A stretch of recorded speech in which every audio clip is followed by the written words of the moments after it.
نے دنیا کی عورت کو بنایا مٹی سے اور جنت کی عورت کو بنایا مشک اور زعفران سے۔ وہ سورج کو انگلی دکھائے تو سورج اس کے سامنے نظر نہیں آتا، وہ مردوں سے بات کرے تو مردے زندہ ہو جاتے ہیں، زندوں کو جھلک دکھائے ان کے کلیجے پھٹ جاتے ہیں، دوپٹہ ہوا میں لہرا دے ساری کائنات میں خوشبو پھیل جاتی ہے۔ لیکن ایمان والی مٹی والی عورت اگر تقوی اختیار کرے گی تو اس جنت کی حور سے 70,000 گنا زیادہ خوبصورت ہوگی۔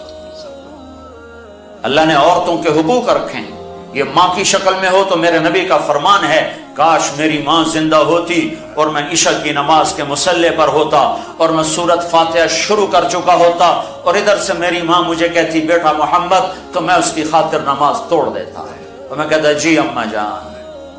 ماں کا حق بتایا۔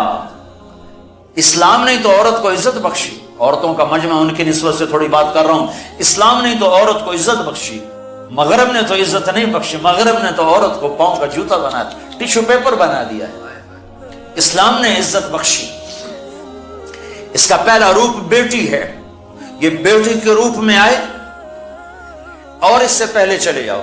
اللہ نے آدم علیہ السلام کو بنایا مٹی اکٹھی کرو، مٹی اکٹھی ہو پانی ڈالو، گوندھو، چھوڑ دو، چھوڑ دی، وہ کالی ہو گئی، بلبلے چھوڑنے لگی، پتلا بناؤ، کیسے بنائے؟ ایسے بناؤ، ایسے بناؤ، بنا دیا، چھوڑ دو۔ ننگا پتلا آدم کا 40 سال پڑا رہا، ہوائیں چلتی رہیں، دھوپ پڑتی رہی، خشک ہو گیا، روح ڈالی، کپڑے پہنائے، جنت میں ڈال دیا۔ اگر اللہ چاہتا تو حوا کا پتلا بھی ساتھ بنا دیتا، مٹی اکٹھی کر کے گندھوا کے اور پتلا بنا کے ننگا ساتھ ہی ڈال دیتا، تو ننگا پتلا تو مرد کے لیے کشش کوئی نہیں، فرشتوں کو کیا ہوگی؟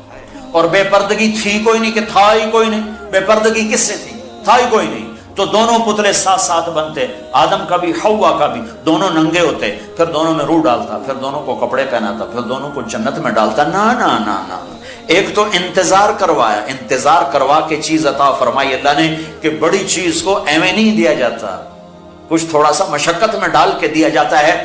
تو اللہ نے زندگی کا ساتھی آدم کو دیا، جنت آپ ہی دے دی، اور حوا کا انتظار کروایا، جنت کا انتظار نہیں کروایا، حوا کا انتظار کروایا۔ پھر مٹی نہیں اکٹھی کی، پتلا نہیں بنایا، پانی نہیں ڈلوایا، اور اسے ننگا نہیں ڈالا، بلکہ آدم کو سلا دیا، فرشتوں کی آنکھوں پہ پردہ ڈال دیا۔ جب آدم علیہ السلام کی آنکھ کھلی ہے تو اپنے پہلو میں ایک عورت کو مکمل لباس میں پردے میں پایا ہے۔ پہلے دن سے عورت کو عزت سے بنایا ہے، کہا آدم تیری پسلی سے نکالا ہے۔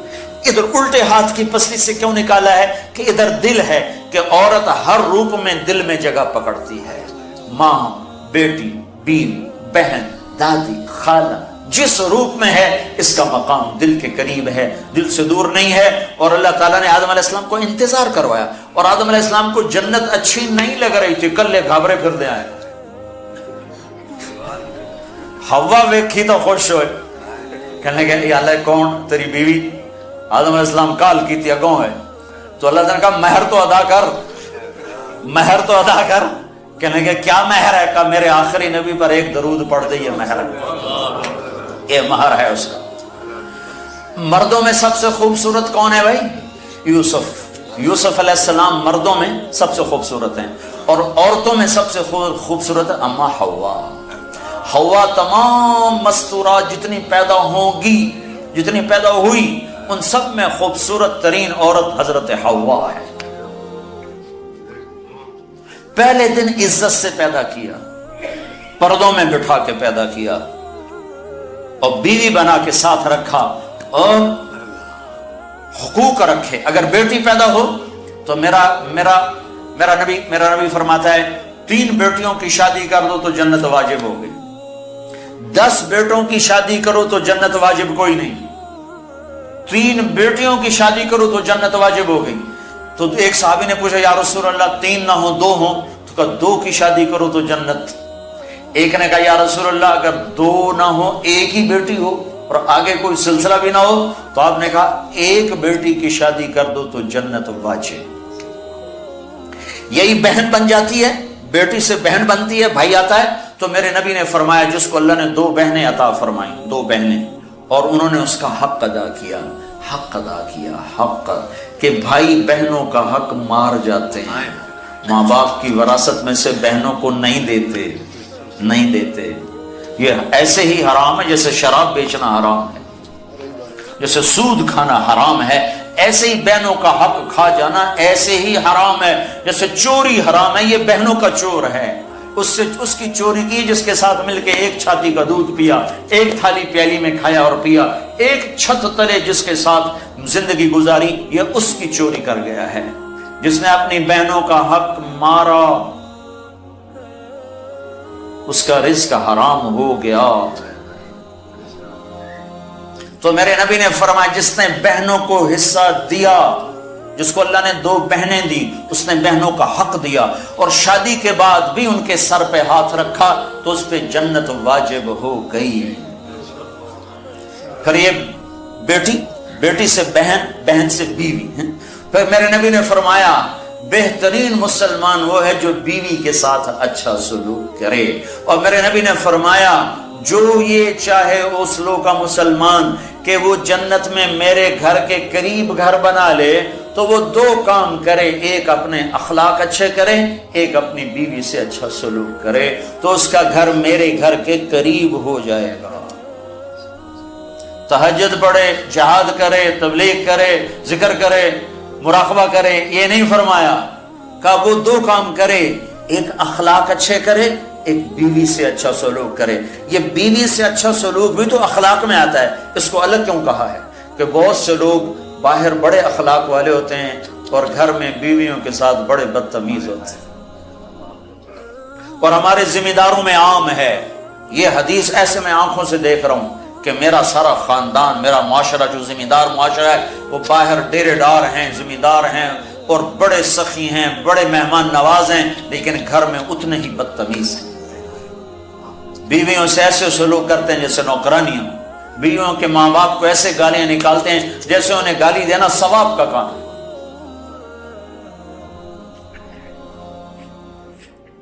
تو اس لیے اس کو الگ ذکر کیا کہ جو یہ چاہے جنت میں میرے گھر کے قریب گھر بنائے۔ کون نہیں چاہتا؟ تم چاہتے ہو کہ نہیں چاہتے؟ تو اللہ کے نبی نے کہا 2 کام کرو، ایک اخلاق اچھے کرو، ایک اپنی بیوی سے اچھا سلوک کرو۔ پھر بیویوں کو بھی سمجھایا، برابری، توازن قائم کیا ہے کہ اگر میری شریعت میں سجدہ ہوتا تو میں بیوی سے کہتا خامند کو سجدہ کرے۔ ایک عورت نے پوچھا یا رسول اللہ میری شادی ہو رہی ہے، میرے خامند کا میرے اوپر کیا حق ہوگا؟ تو آپ نے فرمایا تیرے خامند کے جسم پہ پھوڑے پڑ جائیں، پھوڑے نکل آئیں اور پھوڑوں میں پیپ پڑ جائے اور تو زبان سے چاٹ چاٹ کے اس کے زخم صاف کرے تو بھی تو نے خامند کا حق ادا نہیں کیا۔